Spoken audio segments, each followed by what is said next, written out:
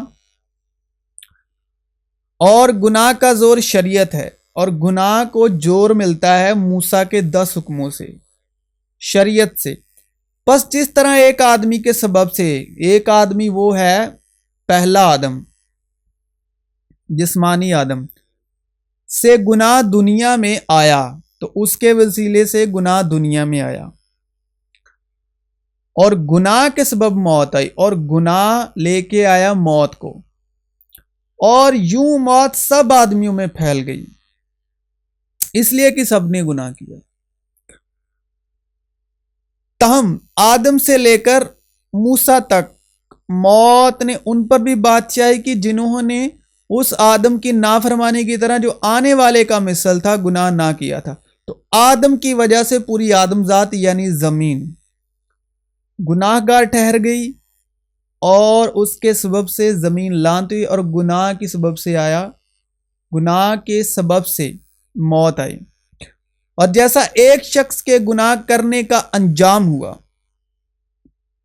بخشش کا ویسا حال نہیں، کیونکہ ایک ہی کے سبب سے وہ فیصلہ ہوا جس کا نتیجہ سزا کا حکم تھا، یعنی پہلا آدم، مگر بہتیرے قصوروں سے ایسی نعمت پیدا ہوئی جس کا نتیجہ یہ ہوا کہ لوگ راست باز ٹھہرے۔ کیونکہ جب ایک شخص کے قصور کے سبب موت نے اس ایک کے ذریعے سے بادشاہی کی، تو جو لوگ فضل اور راست بازی کی بخشش عفرت سے حاصل کرتے ہیں، فضل اور سچائی مسیح یشوع کی معرفت پہنچی، وہ ایک شخص یعنی یشوع مسیح کے وسیلے سے ہمیشہ کی زندگی میں ضرور ہی بادشاہی کریں گے۔ غرض جیسا کہ ایک قصور کے سبب وہ فیصلہ ہوا جس کا نتیجہ سب آدمیوں کی سزا کا حکم تھا، ویسا ہی راست بازی کے ایک کام کے وسیلے سے سب آدمیوں کو وہ نعمت ملی جس سے راست باز ٹھہر کے زندگی پائیں۔ کیونکہ جس طرح ایک ہی شخص کی نافرمانی سے بہت سے لوگ گناہ گار ٹھہرے، اسی طرح ایک کی فرمان برداری سے بہت سے لوگ راست باز ٹھہریں گے، اور ٹھہریں گے ان کے لیے دروازہ کھلا رکھا ہے جو ایمان لا چکے اور فضل کی روح اور اس کی بخشش کا مزہ چکھ چکے، روح القدس کے وسیلے وہ تو ٹھہر چکے ہیں، لیکن ٹھہریں گے ان کے لیے لکھا ہوا ہے جو ابھی تک ایمان نہیں لائے۔ اور بیچ میں شریعت موجود ہوئی تاکہ قصور زیادہ ہو جائے، مگر جہاں گناہ زیادہ ہوا وہاں فضل اس سے بھی نہایت زیادہ ہوا، تاکہ جس طرح گناہ نے موت کے سبب سے بادشاہی کی، اسی طرح فضل بھی ہمارے خداوند یسوع مسیح کے وسیلے سے ہمیشہ کی زندگی کے لیے راست بازی کے ذریعے سے بادشاہی کرے۔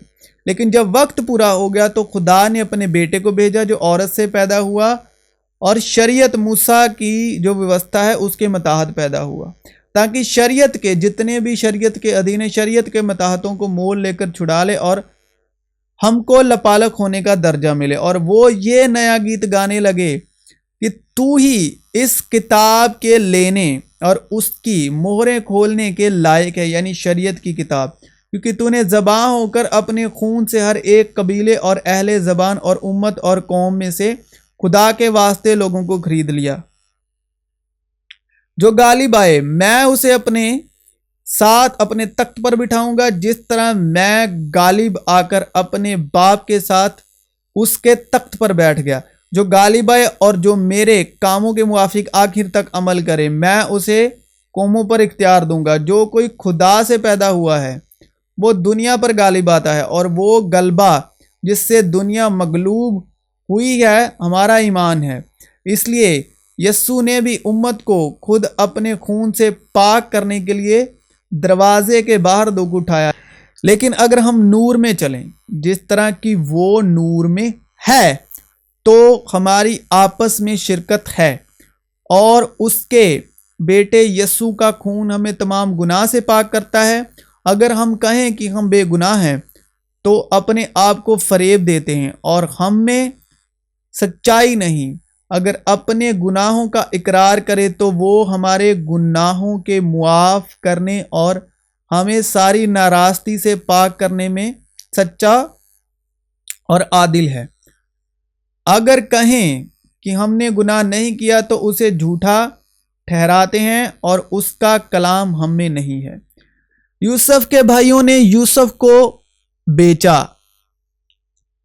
اشماعیلیوں کو۔ اشماعیل درساتے ہیں جسم کی غلامی کو، یعنی بدن تو گناہ کے سبب سے مردہ ہے۔ مصرائیم بھی درساتا ہے جسم کی غلامی کو، تو یعنی مصر، تو ہمیں مصر کا راجہ بنا دیا خداوند خدا نے۔ مصر یعنی روح کے وسیلے، مصر یعنی بدن کے کاموں کو نیست و نابود کرو۔ تو مصر پر بادشاہی کرنے کا مطلب ہے اپنے بدن کے جو گناہ ہیں، جو گناہ آلودہ بدن ہے، روح القدس کے وسیلے خدا کے فضل سے اس پر بادشاہی کرنا۔ کس کی پاکیزگی سے؟ مسیح یشوع کی پاکیزگی سے، جو ایمان لانے پر ہمیں مفت بخشش کے طور پر مہیا کی جاتی ہے، بخشش کے طور پر دی جاتی ہے۔ روح کے وسیلے سے چلو گے تو جسم کی خواہشوں کو ہرگز پورا نہ کرو گے۔ اس طرح پہلے آدم نے پوری دنیا کو گناہ کے ہاتھ میں بیچ دیا، اور اس کی نافرمانی کی وجہ سے گناہ اور موت پوری دنیا میں پھیل گئی۔ زمین اس کے سبب سے لعنتی ہوئی، جس طرح پوتیفر نے اشماعیلیوں کے ہاتھ سے خرید لیا، کس کو؟ یوسف کو۔ اسی طرح مسیح یشوع نے اپنے پاک خون سے سب کو مول لے لیا جو پہلے آدم کے سبب گناہ کے ہاتھ بکے ہوئے تھے، اور اپنی فضل کی دولت سے روح القدس اور سچائی کی روح اور قوت کا لباس بخشا، جس طرح یوسف کو فرعون نے لباس بخشا، اسی طرح تاکہ ہم اس قوت کے لباس سے، یعنی روح القدس سے، جو جسم کی بدیاں ہیں، جو بدن میں گناہ ہے، تو اپنے بدن کی خواہشوں یعنی گناہ آلودہ جسم کی خواہشوں پر غالب آ جائیں، اور اپنے بدن پر، یعنی جو بدن کے گناہ ہے، بدن کی خواہشوں، اس پر حکومت کریں، جس طرح یوسف نے مصر پر حکومت کی۔ مگر میں یہ کہتا ہوں کہ روح کے موافق چلو تو جسم کی خواہشوں کو ہرگز پورا نہ کرو گے، کیونکہ اگر تم جسم کے مطابق زندگی گزارو گے تو ضرور مرو گے، اور اگر روح سے بدن کے کاموں کو نیست و نابود کرو گے تو جیتے رہو گے، کیونکہ قیمت سے خریدے گئے ہو۔ کس کی قیمت سے؟ یشوع مسیح نے ہمیں